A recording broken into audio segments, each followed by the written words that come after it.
Experiments are another way that you can have a conversation with another forest being.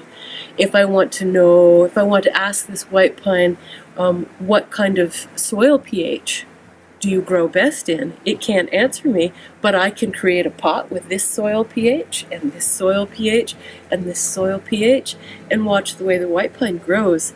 And in that way, the white pine can tell me about its ecological needs. So science and experiments are, for me, a way of conversing with all of these teachers that are around us.